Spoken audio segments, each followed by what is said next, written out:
Hello, dear heart, and welcome to this take on depression regarding the three-dimensional being that we are. Now, we exist in far more dimensions, I get that.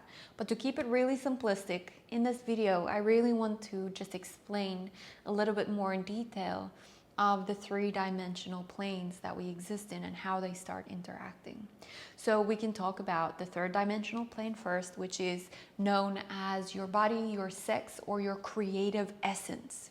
This is always in the present moment. It's in the here and the now.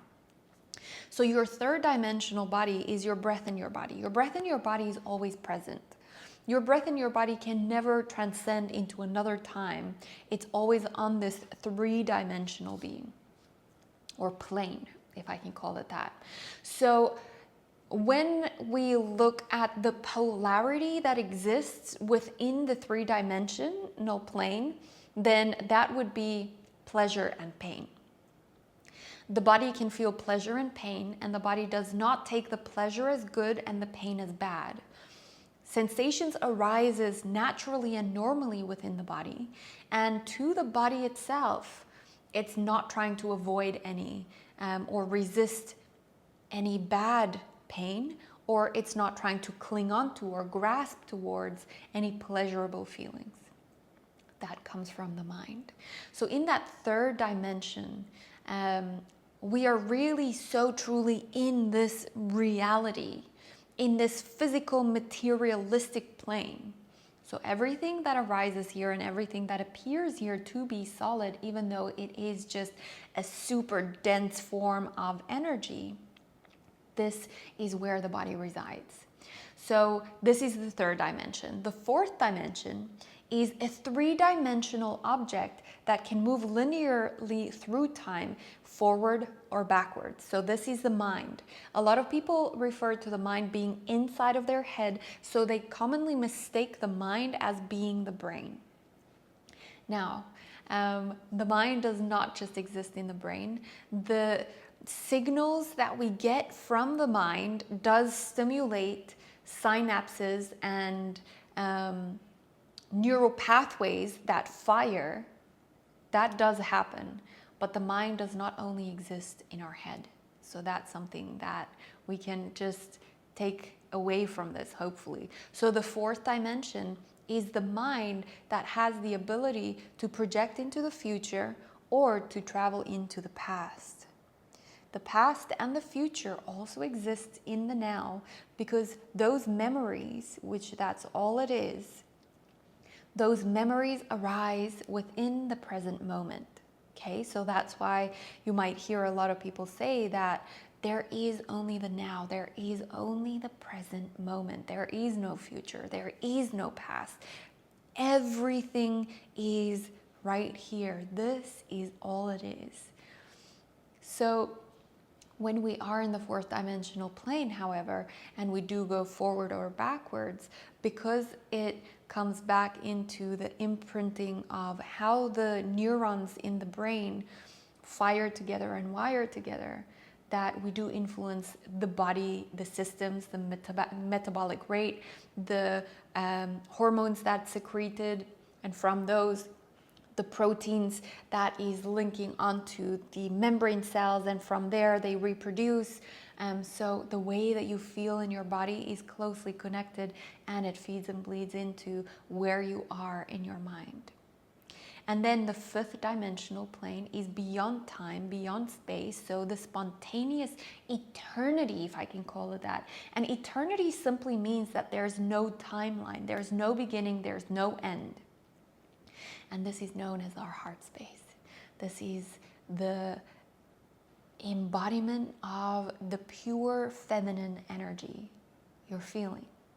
Okay? So this is your cosmic instrument. Your cosmic instrument on the fifth dimensional plane is causeless, it's timeless. So this etheric energy can be picked up in a moment, and there's no cause to it, there's no effect to it, it's just there.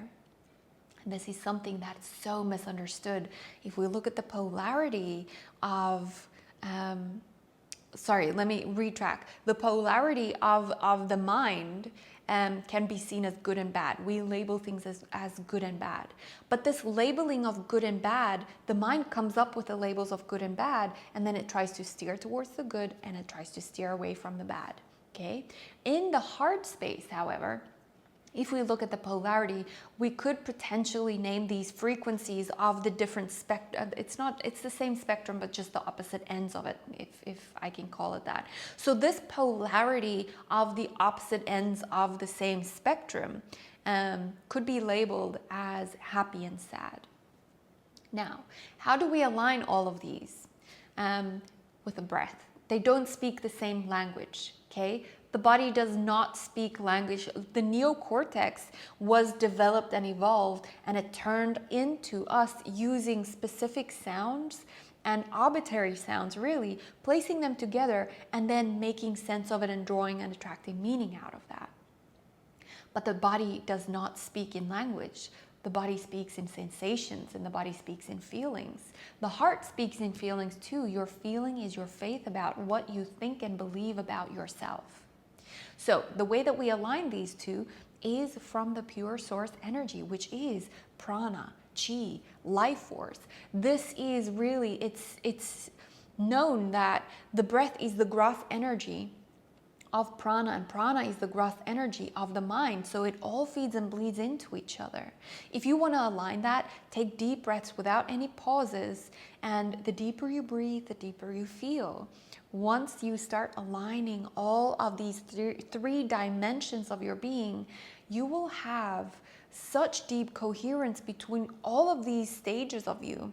And again, something that's really important to understand here is we are not trying to get 3 yeses. We are not trying to get a pleasure and a good and a happiness, only those sides. If we are truly honest with ourselves and we check in with ourselves in these 3 dimensions, then we go, okay, body dimension, 3rd dimensional plane. How shallow or deep is my breath? What's the quality of my breath? Where am I authentically residing? To which polarity? Because there's no good and bad. There simply is in this plane. Okay, so let's say that I do feel pleasure. I am in the pleasurable polarity of my 3-dimensional. Mentally, however, I am in, let's say, the bad. I have bad thoughts. I have thoughts ruminating about depression, which is hopeless, which is apathetic, which is desperate almost. So I would say mentally in the 4th dimensional plane of my existence right now, I am honest with myself to say that I am in the polarity framework of bad, just so to speak, right? And then in the heart, I would say that I am in happiness right now. So can you see that if we're not checking into these 3 dimensions of ourselves, that's when confusion arises. Now, something that I love to bring forward, because this is probably the experience of more than 70% of people's orgasms, right? On a 3-dimensional plane, there's a lot of pleasure. So that's on that aspect, moving towards something, okay? On a mental aspect, all of the conditionings of orgasms are bad, and you shouldn't entertain the sexual pleasure of things, and you shouldn't engage in things like that. So from that perspective, probably you're in the bad realm of the mind, and the heart can be on either or. If you are engaging, let's say, in masturbation, so there's not even anyone else that's present and in the storyline, those conditioning too, it might feel like, oh wow, like there is so much happiness. So here we go. With someone's orgasm, it's like a lot of pleasure, bad concepts and beliefs, and also a lot of happiness. So essentially, we have a yes, no, no, or a yes, no, yes. And this feels weird, okay? When this confusion arises, then we're like, I shouldn't be doing this. It's not a fool. So confusion arises. And once that confusion arises, if we just have the awareness, which is the #1 pointer, if you can be aware of your states in all 3 levels, then that gives you the freedom that you were seeking. Because the mind will always go, how can I be free of you, bad belief? How can I be free of you, bad thoughts? How can I be free of you, anything labeled as bad, because I want to be over on the good side? So within that, if we can be aware of what polarity we are residing in and experiencing in our wave and ocean of emotion and feeling and experience right now, that already puts us into the perspective of being the witness, being awake as awareness. That's the first order of absolutely everything. Any self-help, self-development work that you want to do is not going to bring you anywhere if you don't have the first order in check. Come back and awaken as awareness. You are the light of God. You are awareness. You are it. That's the mastery. From there, you notice what you become aware of. If awareness falls asleep to what it becomes aware of, then it believes that it has become the thought, the feeling, the emotion. Within that, when awareness falls asleep to what it becomes aware of, we feel cramped, we feel uncomfortable, because it's the absolute that's trying to squeeze itself into something finite. Now that miracle already happened. You are an embodied human. You are the absolute, the infinite embodied in a finite body. So that miracle already happened. We don't have to wish for more miracles to happen. But however, I hope this gives some clarity on understanding your three-dimensional being. So let me quickly go into what is depression then with regards to the three-dimensional being. So the three-dimensional being on the fourth dimension, again, that is the three-dimensional object that can move linearly through time.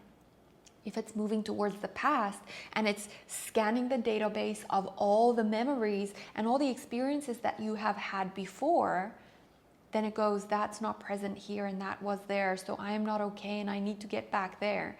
So what it's doing is it's going into the past and it's like, body, you need to come with me because we are one being, we are interconnected. You need to come back with me into the past. So what does the body do? The metabolism slows down, way down, because now it's trying to reverse its metabolism in order to go back to the point where you used to be in the past, where the mind is creating this false illusion that you were safe there, you were okay there, and we have to get back there in order to be safe. Remember, the brain is not wired for thriving. The brain is wired for survival. If you're not going to intervene with those patterns and with the epigenetics, then it's going to give you the same result and it's going to push out the same belief systems and it's going to start running your life based on those belief systems that was handed over to you and that resides within your DNA, that your ancestors gracefully and gratefully passed down to you of, I did the best I can. Here's the information, but I hope you do better. Right? It's not a curse, it's a blessing. So from that perspective, when we feel depressed, the mind is, I can promise you now that I have never, when I feel depressed, there has never been a time where I actually inquired into my thoughts that there were not thoughts leading back to the past.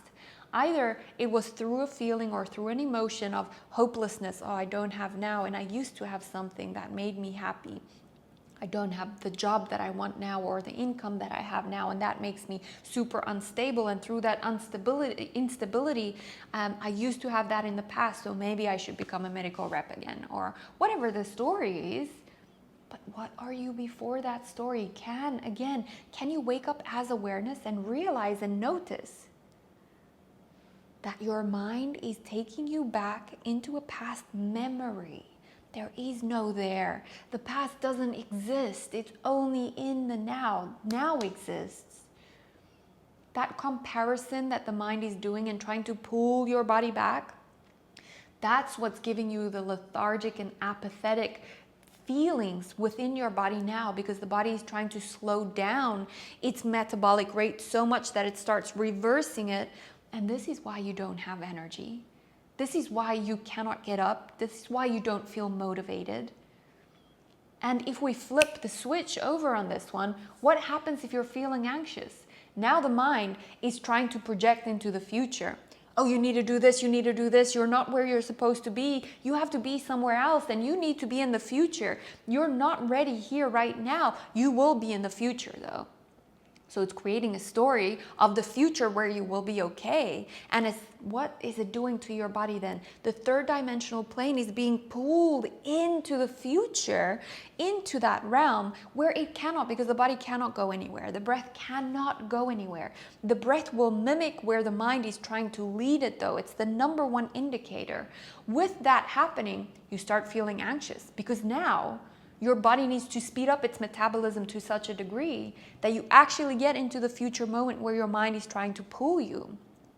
You feel anxious, you feel jittery, your metabolism is fast, you're sweating, all of these things are indications that you are buying into the belief that the mind and the story that the mind is telling, and your awareness has fallen asleep into the story and into the belief, now pulling you into the future moment, because that seems way better than this moment right here. I hope this gave you some insight. Please share your experience. If you have questions, share that. I am here to be of service to you, but please know that I am not here to hug your insecurities. I am not here to fan your ignorance. I am here to fan your flames and wake you back up to awareness itself. Let's come back to the first pointer, the first order of things, to wake up as awareness and train that muscle. It's like going to the gym. You have to do it over and over and over and over again. So why not start now? Why not wake up as awareness, and let's remain awake as awareness as we go through this life. This is not dissociation. Maybe I'll speak about that in another video. Okay, beautiful hearts, thank you for being here, because if it was not for you, I would not speak here. And this is a live transmission. So thank you. Comment, like, share, and I'll see you in the next video.